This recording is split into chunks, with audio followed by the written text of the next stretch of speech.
রাত তখন প্রায় 12টার কাছাকাছি। আমি ঠক ঠক ঠক ঠক করছি মার দরজার সামনে গিয়ে। চারিদিকে অন্ধকার ঘুঘু করছে, মানে চতুর্দিকে একটা কিচ্ছু দেখা যাচ্ছে না, এতটাই অন্ধকার। অনেকক্ষণ ধরে মার দরজা ধাক্কা ধাক্কা দিচ্ছি, কিন্তু মা কোনো সাড়া শব্দ করছে না।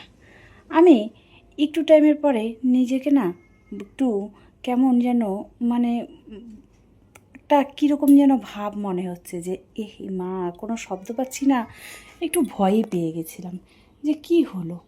হট করে আর কি, মানে আবার নিজেকে একটু সাহস জোগাড় করলাম, করে বললাম, কি হলো মা, দরজাটা খোলো। মা দেখি দরজাটা খুলছে না। আমি অনেকক্ষণ দাঁড়িয়ে রইলাম। দাঁড়িয়ে থাকার পরে আমি মার দরজাটা ধাক্কা দিলাম, কারণ আমি জানি যে আমি একমাত্র মার ছেলে, আমি যেটা বলবো মা সেটাই শুনবে।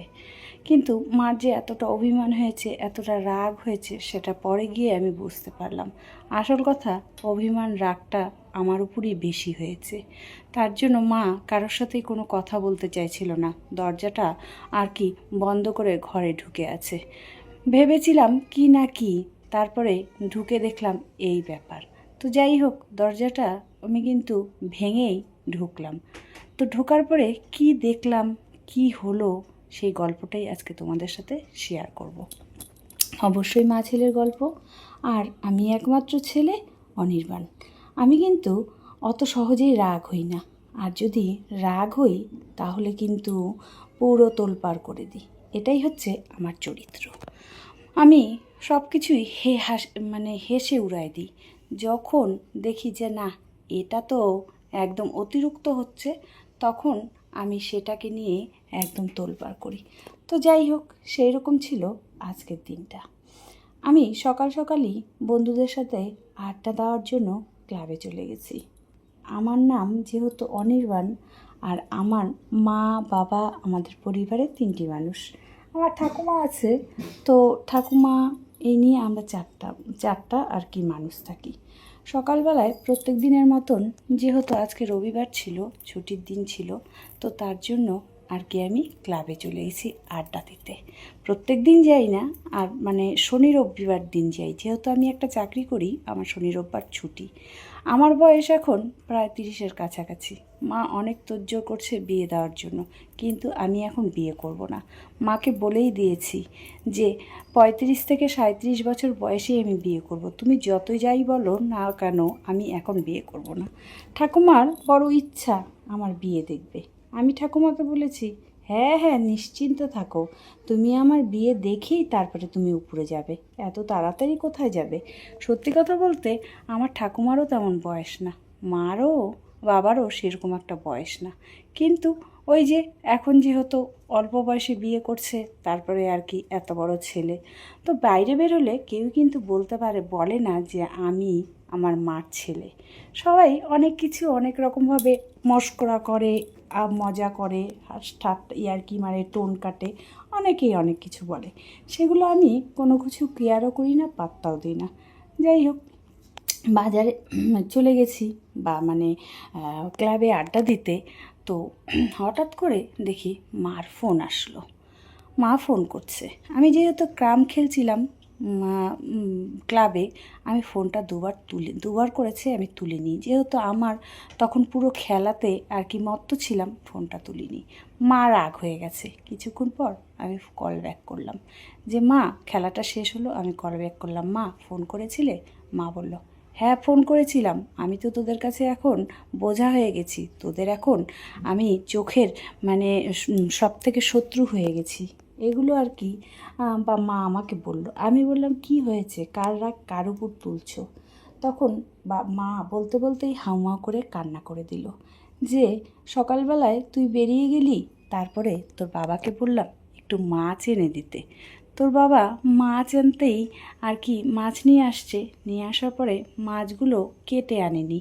আমি তোর ঠাকুমাকে বললাম মাছটা একটু কাটার জন্য, তোর ঠাকুমা আমার সাথে যা নাই তাই ভাষায় বলল। ওইদিকে তোর বাবা পাশের ঘর থেকে বসে সব শুনছে।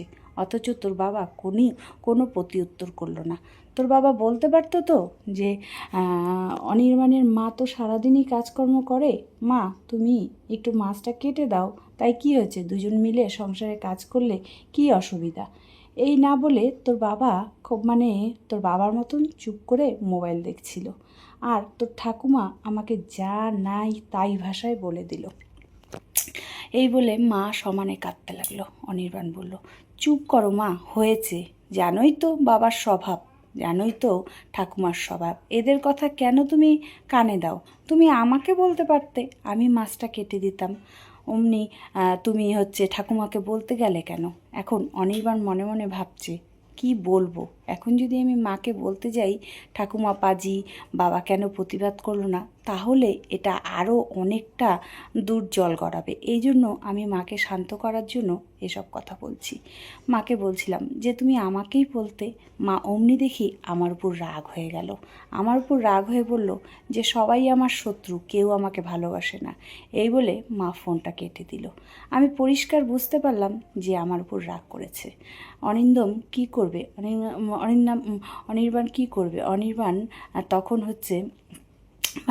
অরিন্দম অনির্বাণ নামটা আর কি দুইভাবেই, একজনটাকে অনির্বাণ, একজনটাকে অরিন্দম, ওর দুটা নাম, একটা ভালো একটা বাড়ির নাম। তো যাই হোক, অরিন্দম আর কি বুঝতে পেরেছে ও কী করছে, ওর মতন ও আর কোনো মাকে ফোন টোন করেনি। তো দুপুরবেলার দিকে মা আসছে, মা রান্নাবাড়ি করছে, মাছের ঝোল করছে। অরিন্দম এসে খাওয়া দাওয়া করে মার সাথে কথা বলার চেষ্টা করেছে। মা কিছুতেই কোনো কথাবার্তা বলেনি। তারপরে অরিন্দমের মতো অরিন্দম খাওয়া দাওয়া করে আবার বিকালবেলা বেরিয়ে গেছে। এই করে আর কি সে 9টার দিকে বাড়িতে ঢোকার পরে তখন কোনো শব্দ কিচ্ছু নেই। মা কি করছে, অরিন্দমের মা সবাইকে খাওয়া দাওয়া দিয়ে এই যে 11টার সময় দরজা বন্ধ করছে, সে নিজে খায়নি, আর তাকে ঠাকুমাও বলেনি খাওয়ার কথা, বাবাও বলেনি। তো মার মনে বড্ড কষ্ট হয়েছে। অরিন্দমের কিন্তু বড্ড খারাপ লাগছে, কিছু করার নেই। তাও অরিন্দম কি করলো, মাকে কোনো সারা শব্দ করলো না, জানে এখন যদি বলতে যায় তাহলে বিশাল অশান্তি লাগবে।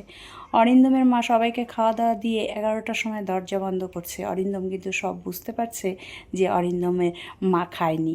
তারপরে অরিন্দম 12টা অবধি দেখে সব লাইট টুইট বন্ধ করে যে যার মতন শুতে চলে গেছে।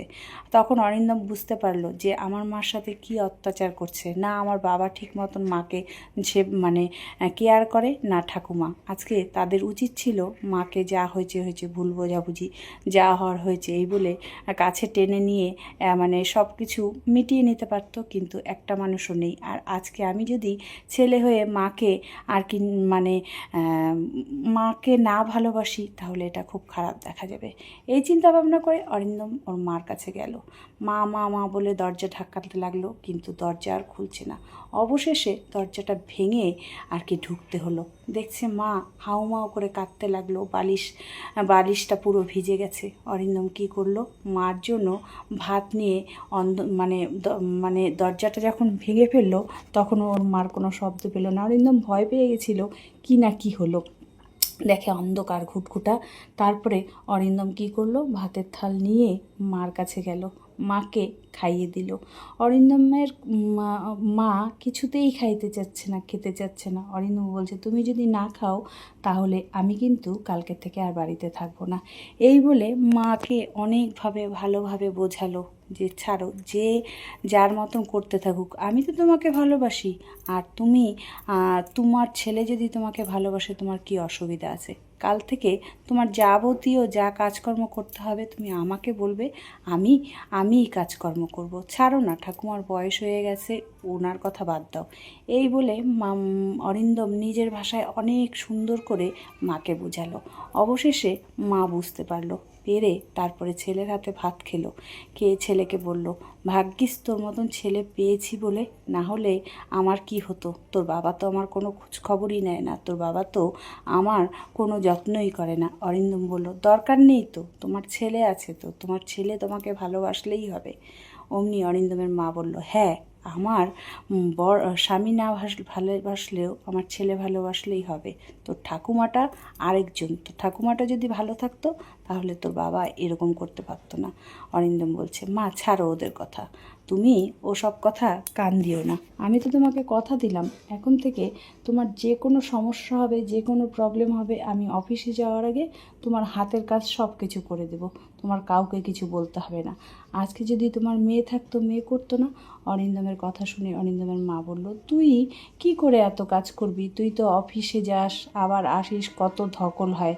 তখন অরিন্দম বলল, আজকে তোমার মেয়ে থাকলেও তো করতো, তুমি মনে করো না যে আমি তোমার মেয়ের মতন।